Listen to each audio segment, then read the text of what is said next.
Vaso insigne de devoción, o sea, persona de insigne devoción.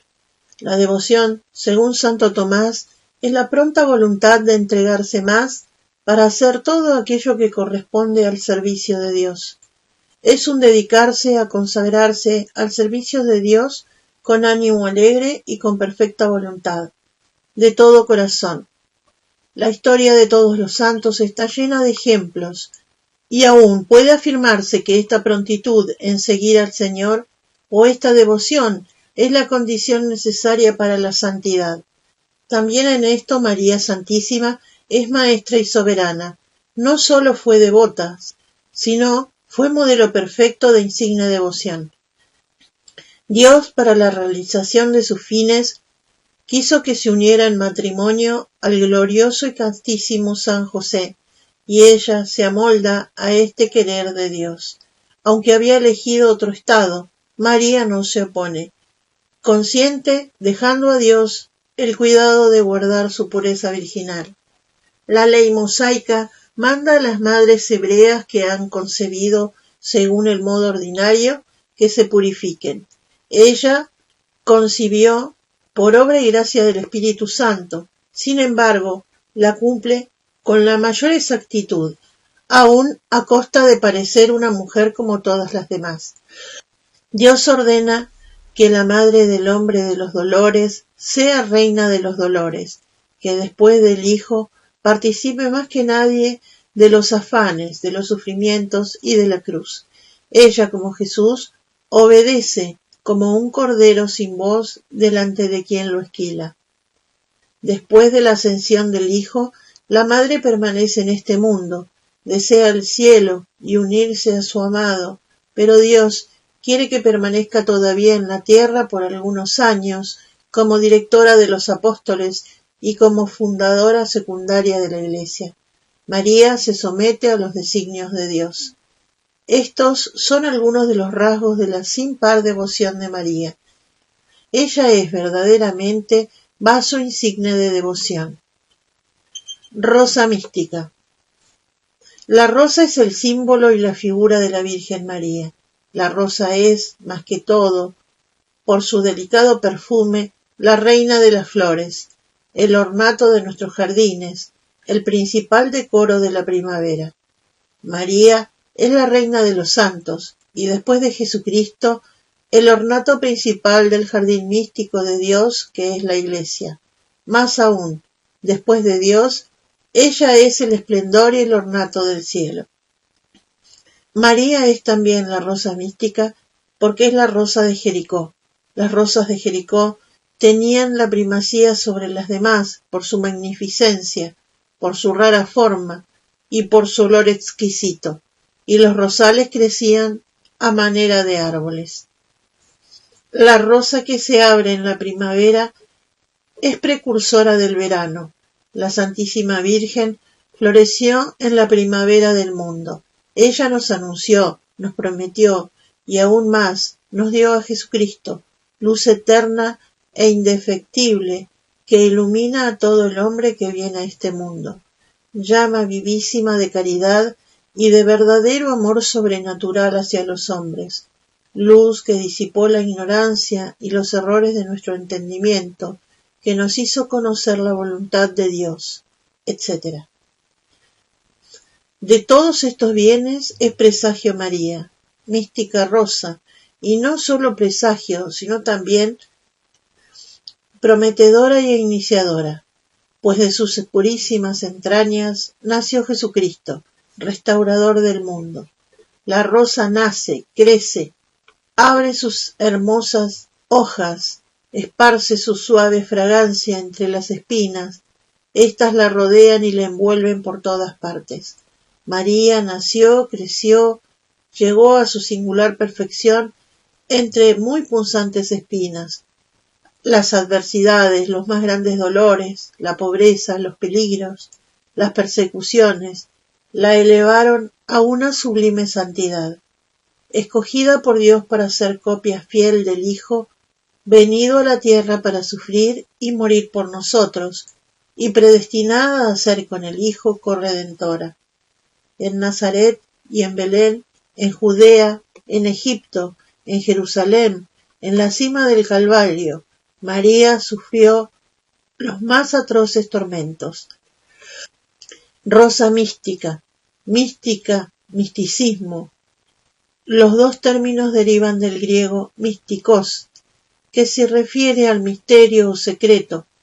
En la práctica se usan ambos como sinónimos, designando tanto el estado contemplativo en que se sumerge el alma en su tender a Dios, como la doctrina que trata de esas manifestaciones espirituales. Aquí haremos referencia al estado contemplativo, estado espiritual del alma, que colmada de la gracia santificante y purificada del pecado, se eleva a Dios por un acto de amor, en el que le es dado tener la experiencia de lo divino. En sus distintos grados, que van del recogimiento interior hasta la unión perfecta del alma con Dios, la vida mística se resume en un intenso y fervoroso acto de amor. Grandes místicos y místicas figuran en la tradición católica de todos los siglos, como San Bernardo, San Buenaventura, Santa Catalina de Siena, San Francisco de Sales, Santa Margarita María de Alacoque, San Juan de la Cruz, Santa Teresa de Jesús, Santa Teresita del Niño Jesús, etc. María Santísima vivió y experimentó en su propio ser grandioso el insondable misterio de la encarnación del Verbo Divino, en su purísimo seno.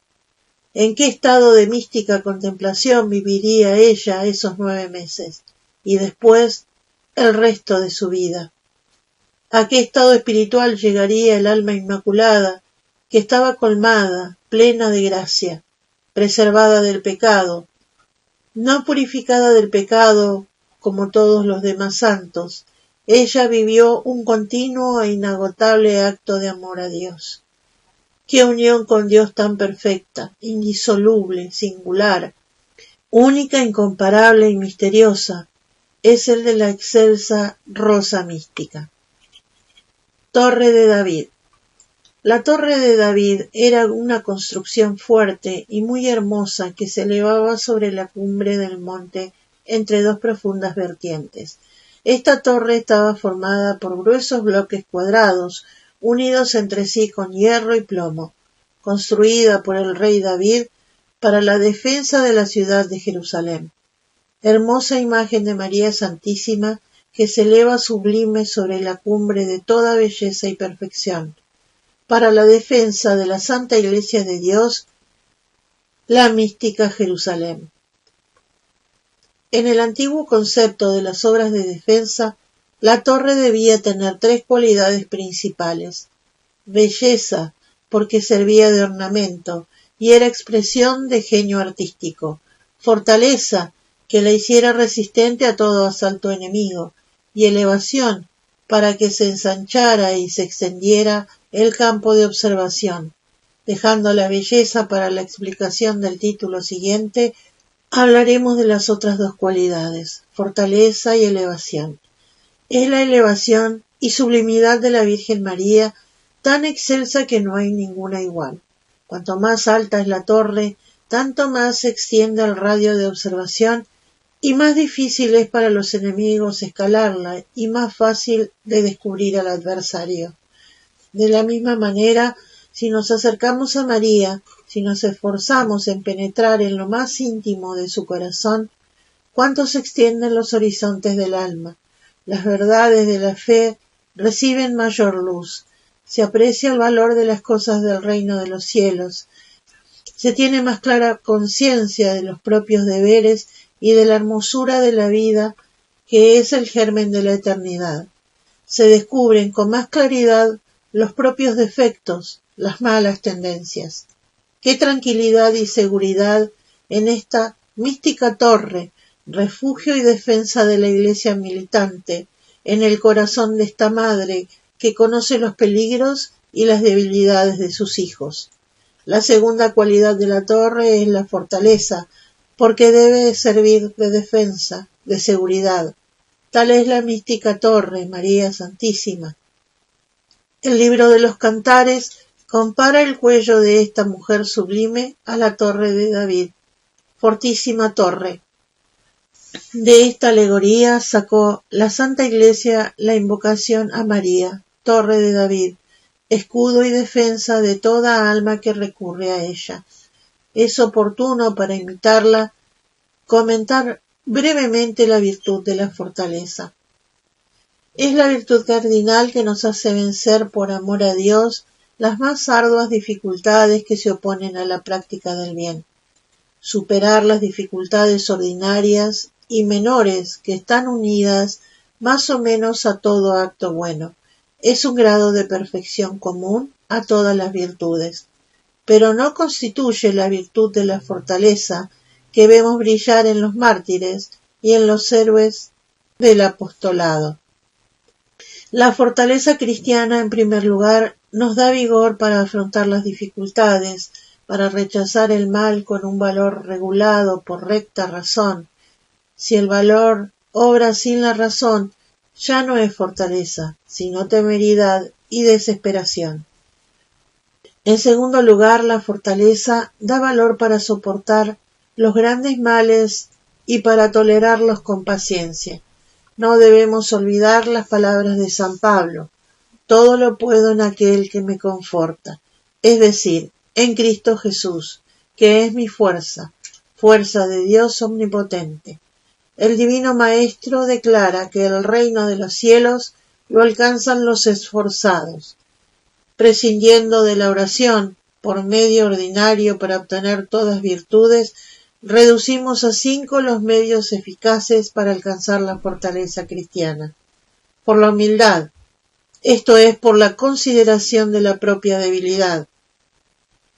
Por ejercitarse en soportar y aceptar los pequeños males, combatiendo y superando las dificultades menores para poder vencer las mayores, porque la fortaleza es un hábito, es decir, un modo especial de proceder que se adquiere con el ejercicio de actos repetidos. Prever las dificultades y prepararse para combatirlas. El temor que de improviso nos asalta, exagerado y agrandado por el futuro mal, disminuye con la previsión y con la reflexión, porque se impone la razón y se obtiene la verdadera y justa apreciación del mal, que resulta muchas veces menor de lo que al principio se temía. Meditando frecuentemente la fortaleza de Jesucristo y de los santos, la fortaleza con la cual enfrentó Jesús a sus enemigos y a los más crueles tormentos y a la muerte más dolorosa. Se podrá objetar que Cristo era Dios, pero no olvidemos que se había revestido de nuestra humanidad, con sus sentimientos y afectos, con el temor y la repugnancia al dolor y a la muerte. ¿Y qué decir de los santos y santas y los mártires que sufrieron con indecible fortaleza todas sus penas y dolores? Meditar la grandeza de los bienes eternos que Dios nos tiene preparados para los que superan con perseverancia cristiana los males de esta vida. No hay proporción, escribe el apóstol San Pablo, entre sufrir en esta vida y la gloria futura que se nos concederá en la otra. Aquí el sufrir es leve y está aligerado por la gracia divina y por los ejemplos de Cristo. Dios jamás permite que seamos tentados o atribulados por encima de nuestras fuerzas. El primer instante en el que lleguemos a la presencia del Padre, a la patria eterna, nos compensará sin medida y nos hará olvidar completamente todo sufrimiento pasado. Dios sacará toda lágrima. Estas son las reflexiones que debemos hacer para obtener la fortaleza cristiana. Madre Santísima, que con auxilio de tu fuerza podamos vencer siempre el mal, soportemos las penas y dolores propios de esta vida y alcancemos los bienes futuros. Oh Virgen invencible, Torre de David. Torre de marfil.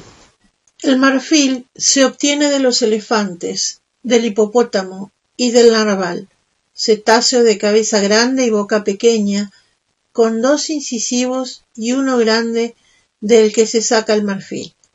Trabajado por artífices, se elaboran los objetos muy apreciados.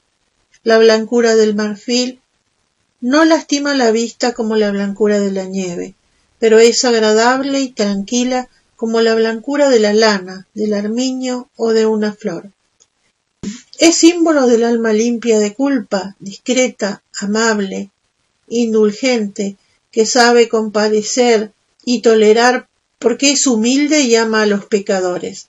La verdadera alma limpia es la que en el instante en que ve las miserias ajenas, sin mancharse con ellas, se compadece para sanarlas.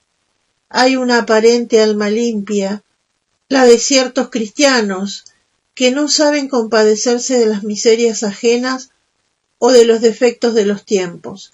Son censores muy rígidos, que todo y a todos desprecian y critican. Tienen para nuestra época únicamente recriminaciones y condenas. No le tienen comprensión a nadie. Esos cristianos, implícitamente, se exaltan a sí mismos, olvidan a menudo su propia maldad y se parecen al fariseo de la parábola: no soy como los demás. Dice muy bien en el libro de la imitación de Cristo: nos gusta la perfección en los demás y sin embargo no enmendamos nuestros propios defectos.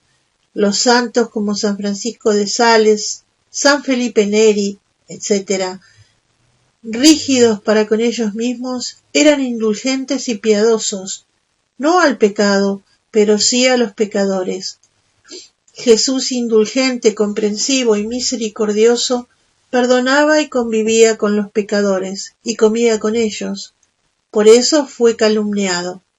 María Santísima, con su amor maternal para nosotros pecadores, con su indulgente bondad, con la hermosura de su limpia e inmaculada alma, con la blancura más que del marfil, es invocada como torre de marfil.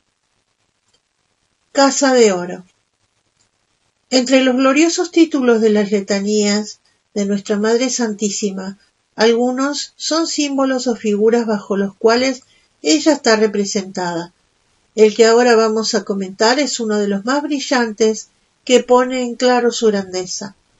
El oro es el más hermoso de todos los metales, el que tiene más valor. La plata, el cobre, el acero pueden ser bellos y brillantes, pero el oro les aventaja en riqueza y esplendor. Por esta causa, en la Sagrada Escritura, la ciudad santa es llamada de oro, en lenguaje figurado. La ciudad santa, dice San Juan, era de oro puro. Quiere, sin duda, darnos una idea de la admirable hermosura del cielo, comparándola con el oro. Por esto también María es llamada Casa de Oro, porque sus virtudes y su pureza, que tienen un brillo trascendental y una perfección deslumbradora, son como una admirable obra hecha de oro purísimo. Imaginemos que contemplamos una gran iglesia hecha únicamente de oro, desde los cimientos hasta el techo. Eso es María Santísima. Ante todo se llama casa. El verbo de Dios, se lee en Proverbios, erigió para sí mismo como morada una noble casa, un palacio, un templo magnífico. Lo levantó sobre 7 columnas de precioso mármol, obra admirable de la eterna sabiduría, en el que habitó con su misma divina persona. Fue su huésped, y más que su huésped. Un huésped llega a una casa y después se marcha de ella. Nuestro Señor, en esta santa casa, tomó su carne y su sangre, de la carne y de las venas de ella. Era necesario que esta casa fuese hecha de oro, porque había de dar parte de este oro para formar el cuerpo del Hijo de Dios. Esta casa tiene un sólido fundamento, la humildad más profunda, por paredes las más singulares virtudes, por adorno la riqueza de todos los dones de la naturaleza y de la gracia, por techo la caridad más perfecta hacia Dios y hacia los hombres. Está cimentada sobre 7 columnas que indican las virtudes teologales y cardinales y los dones del Espíritu Santo. Por eso esta casa es digna de Dios. María fue de oro en su concepción inmaculada y de oro en su nacimiento. Pasó por el sufrimiento como el oro por el crisol, y cuando subió al cielo fue coronada junto al Rey y ataviada con vestiduras de oro. El oro ha sido siempre la base y la medida de la riqueza material. Llamar a María casa de oro equivale a proclamarla la más rica de todas las criaturas y soberana señora de todas las riquezas, madre del Verbo verdadero Dios y verdadero hombre. El oro es uno de los metales más pesados. Sobre la justa balanza de Dios tienen mucho mayor peso las oraciones y méritos de María que la de todos los santos. El oro no se oxida, como otros metales. Conserva siempre su brillo natural, su esplendor. También en este sentido, las virtudes de ella fueron oro purísimo. No tuvieron jamás ni la más pequeña mancha o defecto. El oro es resistente, soporta el martillo sin romperse. Aquello que no es oro fino no resiste, y bajo el martillo se deshace. María, bajo los golpes del dolor, se ilumina de la más augusta belleza moral. En esta vida, quien acoge el dolor con paciencia, con amor a Dios y con la mirada puesta en el Calvario, es un buen cristiano. Por el contrario, quien se queja o no acepta la voluntad, da muestras de no conocer el programa evangélico de Jesús. Renúnciese a sí mismo, tome su cruz cada día y sígame. Pidamos la intercesión de nuestra Madre Santísima, templo, casa de oro, para que nos obtenga el perdón de los pecados y la perseverancia final para nuestra salvación y la de los nuestros. Dios nada le negará. Arca de la Alianza. Todos los personajes más ilustres, los más notables sucesos y las cosas más nobles del Antiguo Testamento eran figuras de los acontecimientos y de los personajes del Nuevo, enseña el apóstol San Pablo. Por eso, representan a Cristo principalmente, a su Iglesia y a María su Madre. Así, eran figuras de ella, el Arca de Noé, el Arca de la Alianza, etc. El Arca de la Alianza, construida por Moisés bajo el diseño dado por Dios mismo, era una caja hecha de madera incorruptible, formada por dentro y por fuera con láminas de oro, con una cubierta llamada propiciatorio, hecha de oro macizo, y con 2 querubines que cubrían el arca, con sus alas extendidas. En ella se conservaban las tablas de la ley, mediante 2 barras cubiertas de oro, que pasaban a través de 4 anillos, también de oro, puestos en los ángulos. Era llevada por los levitas. Consideremos para nuestra edificación y gozo las principales semejanzas entre el Arca de la Alianza y María Santísima. El arca simbolizaba la firmeza y la constancia de María en la práctica de las más singulares y excelsas virtudes que poseía desde el primero hasta el último instante de su vida. Firmeza y constancia que brillaron de modo particular en los días del martirio. ¡Qué lecciones para nosotros! El arca estaba formada por dentro y por fuera de oro purísimo y simbolizaba a María llena de todas las virtudes, especialmente del amor de Dios y a la humildad, que es la más preciosa de todas las virtudes, como el oro es el más precioso de los metales. El arca era la mayor gloria de Israel. Dios residía en ella. Desde ella daba sus respuestas y daba a conocer al pueblo su voluntad. La Virgen Santísima es, después de Dios, la gloria y la alegría de la celestial Jerusalén y de la Jerusalén terrestre, la Iglesia. El arca tenía 2 querubines. María en el cielo está cortejada por los coros angélicos como reina de los ángeles. El arca de la alianza tenía el propiciatorio que cubría el arca y era de oro purísimo, y sobre el propiciatorio, entre las alas de los querubines, habitaba Dios. En el seno virginal de María puso Dios su sede por la divina obra de la encarnación, y por este motivo ella es nuestro propiciatorio, nuestra medianera de gracias ante su divino Hijo. El arca guardaba las tablas de la ley, un vaso con el prodigioso maná y la vara de Aarón, que floreció milagrosamente en señal de que Dios lo elegía para sumo sacerdote.